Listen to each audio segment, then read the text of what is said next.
ஓம் ஸ்ரீ கணேசாய நமஹ. ஓம் ஸ்ரீ சரஸ்வத்யை நமஹ. பிரணமாமி தட்சிணாமூர்த்தி வியாசசங்கரரூபிணம் ஜோதிர்மயம் குரும் ஸ்ரீமத் சந்திரசேகர சரஸ்வதி ஸ்ரீ குருப்யோ நமஹ. ஓம் ஐம் ஹ்ரீம் ஸ்ரீம் ஸ்ரீமாத்ரே நமஹ. ஓம் ஸ்ரீமாத்ரே நமஹ. போன பதிவில் நம்ம அம்பாள் எப்படி மந்திரத்தில் உரைகிறாள், சூக்ஷ்ம வடிவத்தில் உரைகிறாள். பக்தர்களும் உபாசகர்களும் ஸ்ரீவித்யா உபாசகர்களும் மந்திரங்களை கூறி அம்பாளை வழிபாடு செய்து அம்பாளுடைய அனுகிரகத்தை பெறுகிறார்கள். அப்படிங்கிறத 89வது நாமம் வரைக்கும் நம்ம தெரிஞ்சுட்டோம். இப்போ 90வது நாமத்திலிருந்து நம்ம எப்படி யோக சாஸ்திரம் மூலமாக அம்பாளை வழிபடும் முறை தெரிந்துட்டு அதன் மூலமாக எப்படி அம்பாளை சாதகர்கள் உணர்கிறார்கள் என்பதை தெரிஞ்சுக்கலாம். இது யோக சாஸ்திர முறைங்கிறது ஒரு குரு மூலியமாகத்தான் முறையாக கற்றுக்கொள்ள வேண்டும். அவர் சொல்லி கொடுப்பதை அப்படியே வாங்கி கொண்டு அதன் பிரகாரம் அவர் முன்னிலையில் அதை பயிற்சி செய்து பிறகு சாதகர்கள் தனியாக செய்து அம்பாளை அடைய முற்படுவார்கள். இன்னைக்கு 90வது நாமம் குலாமிருதைக்க ரசிகாங்கிற நாமத்தை பற்றி தெரிஞ்சுக்கலாம். அதை படிக்கிறதுக்கு முன்னாடி யோக சாஸ்திரத்தில் மூலமாக அம்பாளை அடையும் பொழுது அவர்கள் சொல்லும் ஒரு வார்த்தை குண்டலினி அப்படின்னு ஒரு கான்செப்டை பேசுவார். இந்த குண்டலினா என்ன? இந்த குண்டலினி சக்தி நிலை பெற்றிருக்கும் இடம் மூலாதார சக்கரம். இது முதுகெலும்பின் அடிபாகத்தில் நமது சரீரம் பூமியில் அமரும் பகுதியில் உள்ளது. குண்டலினி சக்திங்கிறது அங்கே இருக்கு. நம்ம அமர்றோமே அந்த இடத்துல முதுகு எலும்பின் அடி எலும்பில் அந்த பாகத்தில் இருப்பது மூலாதார சக்கரம். அங்குதான் இந்த குண்டலினி சக்தி என்பது இருக்கிறது. ஆக மூலாதாரம் எனப்படும் முதுகு தண்டுவடத்தின் கீழ்ப்பகுதியில் குண்டலினி சக்தியாக அம்பாள் இருக்கிறாள். ஒரு சாதகன் யோக பயிற்சியின் மூலம் பக்குவப்பட்டு முழு சக்தியாக அதனை வெளிப்படுத்தும் பொழுது கிடைக்கும் ஆனந்தமே குலாமிருதம் எனப்படும். தன் பக்தன் குண்டலினி சக்தியை யோக பயிற்சியின் மூலம் முழு சக்தியாக மாற்றும் பொழுது அம்பாள் ஆனந்தத்தை அமிர்தம் போல் அவனுக்கு பொழிகிறாள். குலாமிருத ரசிகா. இந்த 90வது நாமத்தோடைய அர்த்தம் இதுதான். குலம் அப்படிங்கிற குண்டலினி சக்தியை அவன் சகசிராரத்தில் கொண்டு போய் ஆனந்தத்தை அனுபவிக்கிறான். இதற்கு உதவுபவள் குலமாக இருக்கக்கூடிய அம்பாள், குலாமிருதைக்க ரசிகா. அடுத்து நாம 91வது குலசங்கேத பாலினியை நமஹ. குல சங்கேதம் பாலினி. குலம்னா குண்டலினி சக்தி, சங்கேதம்னா ரகசியம், பாலினினா காப்பாற்றுவாள். என்ன அர்த்தம்? மூலாதார சக்கரத்தில் குலம் என்கிற ஜீவ சக்தியாக அம்பாள் உரைகிறாள் அப்படின்னு நம்ம படித்தோம் இல்லையா? இது யோக பயிற்சினால் மனதை ஒருநிலைப்படுத்தி மந்திர உச்சாரணம் செய்து அந்த சக்தியை, குண்டலினி சக்தியை மெல்ல மெல்ல மேலே எழுப்பும் பொழுது சாதகனிடம் சில மாற்றங்கள், உடல் ரீதியாக மன ரீதியாக சில மாற்றங்கள் ஏற்படுகிறது. இது சாதகனுக்கே புரியாத ஒன்றாக இருக்கும். நமக்கு என்ன நேர்றது அப்படின்னு அவனுக்கு தெரியாது, புரியாத ஒன்றாக இருக்கும். இந்த புரியாத ஒன்றைத்தான் ரகசியம் அப்படின்னு இந்த நாமாவில் குறிக்கிறார். அதாவது குலமாக விளங்கும் அம்பாள், குண்டலினி சக்தி அம்பாள் ஒரு சாதகன் அவளை உணர பிரயத்தனப்படும் போது, அதாவது தியானத்தில் ஈடுபடும் பொழுது அவனுக்குள் ஏற்படும் அனுபவத்தை ரகசியமாக வைக்கிறாள். அந்த ரகசியத்தை காப்பாற்றுகிறாள். அதாவது அந்த சக்தி மெல்ல மெல்ல அவன் உடலுக்கும் அந்த எலும்பு மேல், முதுகெலும்பு மேல் சக்கரங்களின் மீது எழும்பும் போது அவனுக்கு பலவித அனுபவங்கள் கிடைக்கும். அந்த அனுபவத்தை அவன் உணரலாமே தவிர அதனை அவனால் வார்த்தைகளால் பிறரிடம் சொல்ல முடியாது. அம்பாள் அதை அப்படியே ரகசியப்படுத்தி விடுகிறாள். அவன் தியானமெல்லாம் முடிச்சுட்டு வந்து வெளியில யாராவது கேட்டா, இவ்வளோ நேரம் நீ தியானம் பண்ணி என்ன நடந்தது, உனக்குள்ள என்ன நடந்தது அப்படின்னு கேட்டா, தனக்குள் என்ன மாற்றம் நிகழ்ந்தது என்பதை மற்றவர்களிடம் அவனால் கூற முடியாது. எனக்குள் ஏதோ நிகழ்ந்தது, இன்னது என்று எனக்கு கூற தெரியவில்லை அப்படின்னு சொல்லக்கூடிய மனநிலையில் இருப்பான். எல்லாம் அவனுக்கு மறைத்து விடப்படும், ரகசியப்படுத்தி விடுவாள் அம்பாள். இதற்கு இன்னொரு அர்த்தமும் சொல்றார். மற்றொரு விளக்கம் என்னன்னா, குல சம்பந்தமான குண்டலினி யோக ரகசியம், அதாவது வேத ரகசியம், பூஜா ரகசியம், சக்கர ரகசியம், மந்திர ரகசியம் என்பவை 5 ரகசியங்கள் பொருந்திருக்கு. இதுல இவற்றை முறையாக யோக பயிற்சியில் தேர்ச்சி பெற்ற குரு மூலமாக கற்று தகுதி பெற்றவர்களே அறியும்படியும், அதாவது இந்த ரகசியத்தை புரிந்து கொள்ள முடியும், மற்றவர்களால் விளங்கி கொள்ள முடியாத வகையில் இவற்றை, இந்த 5 ரகசியங்களை அம்பாள் காப்பாற்றுகிறார்கள். இது ஏன் அப்படி ரகசியமா காப்பாற்றணும்? யார் வேண்டுமானாலும் அரைகுறையாக கற்று குண்டலினி சக்தியை ஆக்டிவேட் பண்ண முயற்சித்தால் அது விபரீத பலன் கிடைக்கும்.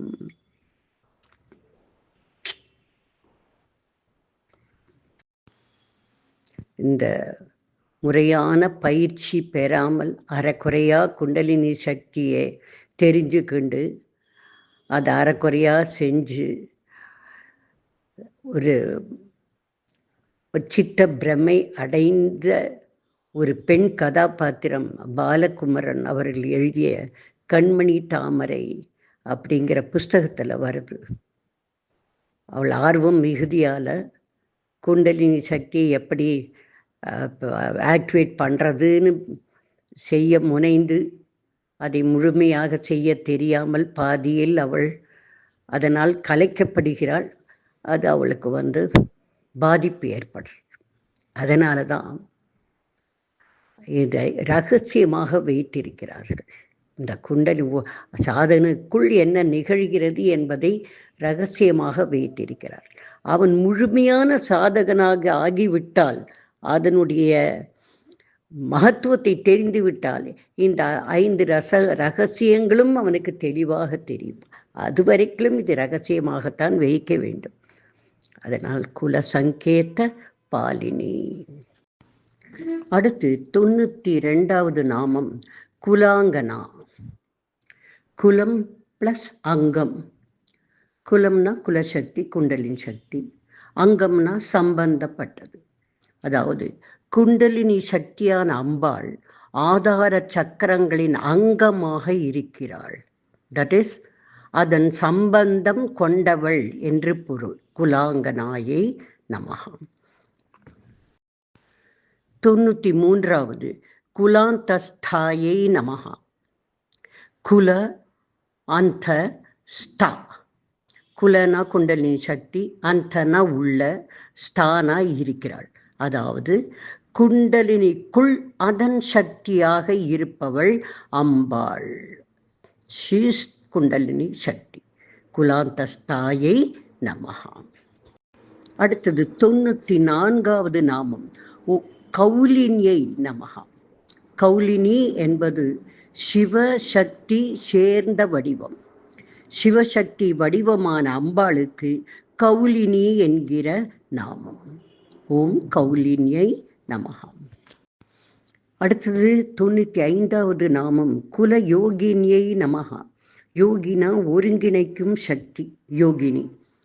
சரி, இப்போ சாதகன் குல சக்தியை மூலாதாரத்தில் இருந்து மெல்ல மெல்ல ஆதார சக்கரங்கள் வழியாக எழுப்பி கடைசியில் பிரம்மரந்தத்தில் இருக்கும் சகசிரதளத்தில் நிறுத்துவதுதான் கடைசி நிலை. சரி, அங்கு அசையாத சக்தியாக இருக்கும் பரமனிடம் இந்த சக்தி இணைந்து விடுகிறது. ஆக குண்டலினி சக்தியும் அசையாத சக்தியாக இருக்கும் அந்த பரமனிடம் இணைந்து விடுகிறது. இந்த மாபெரும் சாதனையை, அதாவது குண்டலினி சக்தி பரமனிடம் சேரும் ஒருங்கிணைந்த சக்தியை சாதகன் அடைய, அப்படி சேரும் வாய்ப்பை அவனுக்கு தருவதற்கு அம்பாள் துணை செய்கிறாள். அவனுடைய குலசக்தி பிரம்மரந்தத்தில் உள்ள பரமாத்மாவோடு இணைந்து விடுகிறது. அந்த இணைப்பை செய்ய துணை செய்பவள் குலயோகினி என்கிற அம்பாள். இதுதான் குலயோகினியை நமகான்னு சொல்றோம். ஓம் அகுலாயை நமகா. அகுலானா அசையாத. இதுக்கு ஆப்போசிட் என்ன? குலா, குலசக்தி. குலசக்தினா அசையும் சக்தி. பட் குலம்னா என்ன படிச்சிருக்கோம்? மூலாதாரத்தில் இருக்கக்கூடிய சக்திக்கு பேர் குலம்னு பேர். அது அம்பாள் படிச்சிருக்கோம். இந்த சக்தி அசைகிற சக்தி தானே. இந்த குலம்ங்கிற அந்த குண்டலினி சக்தி அசையும் சக்தி. அசையிறதுனால தானே மேலே மேலே மேலே மெல்ல மெல்ல மெல்ல மெல்ல ஏறி வருது இல்லையா? ஆக குலம் என்பது அசையும் சக்தி. அகுலா என்பது அசையாத சக்தி, எங்கும் நகராது, அங்கேயே இருக்கும். ஸோ அகுலா அப்படின்னா அசையாத. சகசிராரத்தில் சிவசக்தி ஐக்கிய ரூபத்தில் அகுலா சக்தியாக, அதாவது அசையாத சக்தியாக அம்பாள் இருக்கிறாள். குண்டலினி சக்தி தோன்றும் இடத்தில் குலம், அதாவது அசையும் சக்தியாக இருப்பவள் சகசிராரத்தில் அகுலாவாக அசையாத சக்தியாக உள்ள பரமனோடு இணைந்து விடுபவள் அம்பாள். அதனால் இவளே அசையும் சக்தியான குலம், இவளே அசையாத சக்தியான அக்குலம். அதனால இவளை அகுலாயை நமகான்றோம். ஆக இப்படி குலம் என்கிற குண்டலினி சக்தியாக, அசையும் சக்தியாக இருந்தவள் மூலாதாரத்தில் இருந்து கொண்டு குலப்பதம் என்று கூறப்படும் ஆதார சக்கரங்களின் பாதை வழியாக, குலப்பதம்னா அந்த குலம் செல்லும் பாதை, குலப்பதம், ஆதார சக்கரங்களின் பாதைகள் வழியாக அதனோடு தன்னை சம்பந்தப்படுத்தி கொண்டு மேலே மேலே பிரயாணித்து கடைசியில் சகசிராரத்தில் உள்ள அகுலா சக்தியாகிற பிரம்ம சக்தியோடு இணைந்து விடுகிறாள். பாலும் நீரும் கலந்தா பார்க்கும்போது பால் தானே தெரியும். அதுபோல அம்பாளும் பரமனும் இணைந்து விடுகிறார்கள். இரண்டு சக்தியும் இணைந்து விடுகிறது. குலசக்தி அகுலா சக்தி இரண்டும் இணைந்து விடுகிறது. சாதகனின் இந்த யோக சாதனையை மகிழ்ச்சியோடு அம்பாள் ரசிக்கிறாள். ரகசியமாக அதை காக்கிறாள். குலாமிருத்தை கரசிகா குலசங்கேத பாலினி குலாங்கனா குலாந்தஸ்தா கௌலினி குலயோகினி அகுலா என்று 90லேருந்து 96வது நாமாக்கள் இந்த விளக்கங்களை கொடுக்கிறது. குண்டலன சக்திக்கே குலம் என்றும் பெயர், அசையும் சக்தி என்றும் பெயர். இவளே அம்பாள் இல்லையா? இது பிரம்மரந்தத்தில் இருக்கும் அசையாத பிரம்மனோடு சேர்ந்து ஒன்றரை கலந்து விடுகிறது இல்லையா? இந்த சாதனையை அடைய அம்பாள் துணை செய்கிறாள். அங்க அக்குலாவாக மாறிடுறதுனால அக்குலாயை நமஹா அப்படின்னு அம்பாளை நம்ம வணங்குறோம். மீண்டும் வாசகர்களுக்காக ஒரு ரீகேப் பண்ணுறேன். 90லேருந்து 90 மட்டும் ஒரு சின்ன கன்க்ளூஷன். 90 குலாமிருத் ஐக்கரசிகா, குலம் ப்ளஸ் அகுல சக்தி இணைவதால் கிட்டும் மகிழ்ச்சியில் ஈடுபாடு கொண்டவள். குல சங்கேத பாலினி, தியானத்தின் மூலம் சாதகன் அம்பாளை அனுபவபூர்வமாக உணர்வதை இரகசியமாக வைப்பவள். His experiences are hidden. குலாங்கநாயை, குலப்பதத்தில் இருக்கும் 6 சக்கரங்களோடு சம்பந்தப்பட்டவள். குலாந்தஸ்தா, குண்டலினி சக்தியாக அதனை இயக்குபவளாக அதன் உள்ளே உறைபவள். கௌலினி, குலம் ப்ளஸ் அகுலம் இணைந்த சக்தி. குல யோகினி, குல சக்தியையும் அகுல சக்தியையும் ஒன்றிணைப்பவள். அகுலாயை சகசிராரத்தில் பரம்பொருளோடு இணைந்து விடுபவள். அங்கு அசையாத சக்தியாக அகுலாவாக இருப்பவள். இதுதான் இந்த 6 நாமாக்களும் குண்டலினிய சக்தியை பற்றியும் அம்பாளுடைய சம்பந்தத்தை பற்றியும் நம்ம படித்தோம். இதோட கன்க்ளூஷன், இந்த நாமாக்கள் நமக்கு புரிய வைப்பது என்னன்னா, நமக்குள்ளேயே நம்முடைய சக்தியாக அம்பாள் இருக்கிறாள். இங்கு குலம் என்கிற சொல் நம் வம்சாவளியை குறிப்பதாகும். குலம் குலம்னு சொல்றோமே, அந்த குண்டலினிய சக்தியை பற்றி விவரிக்கும் போது அந்த ஒரு எக்ஸ்பிளனேஷன்ல நம்ம படிச்சுட்டு போறோம். இதனுடைய உள் அர்த்தம் என்னன்னா, இங்கே குலம் குலம் குலம் என்பது நம்முடைய வம்சத்தை குறிப்பதாகும். என் குலம் அப்படின்னு சொல்றோம் இல்லையா, அது அம்பாளே அனைவருக்கும் ஆதி குலம், குலம் முதல்வி. இவளே நம் குலத்தோடு சம்பந்தப்பட்டவள். குலாந்தஸ்தா, குலத்தின் அங்கமாக இருப்பவள். குலாங்கனா, நம் குலத்தை காப்பவள் என்கிற உட்பொருளும் இந்த 6 நாமாக்களுக்கு கொடுக்கப்பட்டிருக்கிறது. மூலாதாரத்தில் குலமாக விளங்கக்கூடிய சக்தி என்பது அம்பாள். அவளே நம் குலத்தை உண்டு பண்ணுகிறாள், குலத்தை காப்பாற்றுகிறாள் அப்படிங்கிற பெரும் உள்கருத்தோடு இது நமக்கு விளக்கப்படுகிறது. ஓம் ஸ்ரீமாத்ரே நமஹ. 97வது நாமம் சமயாந்தஸ்தா. சமயா ப்ளஸ் அந்தஸ்தா. சமயா அப்படின்னா அம்பாளின் திருமுகம். சிவனும் சக்தியும் சமம் என்ற பொருள். சிவனும் சக்தியும் ஒன்றே. சாதகன் தன் மனதை ஒருநிலைப்படுத்தி அந்தரங்கமாக தன் உள்ளே அம்பாளை வழிபடுவது சமயாச்சார முறை.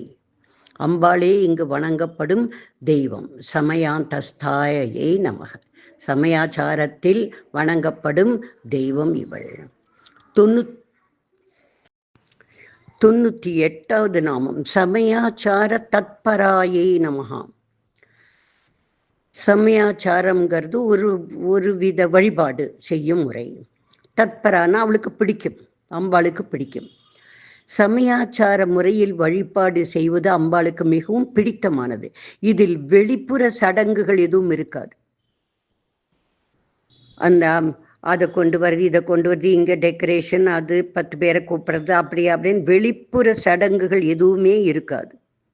அந்த பக்தன் நேராக அம்பாளுக்கு முன்னாடி உட்காருவான், உள்முகமாக அம்பாளை நினைத்து வழிபடுவான். அவனுக்குள்ளே எல்லா அபிஷேக ஆராதனைகளையும் செய்து விடுவான். இது ஒரு தியான வழிபாட்டு முறை. இது அம்பாளுக்கு ரொம்ப பிடிக்கும். சமயாச்சார தத்பராயை நமஹ. 99வது மூலாதாரைக்க நிலையா, மூலாதார சக்கரத்தில் நிலை கொண்டவள்.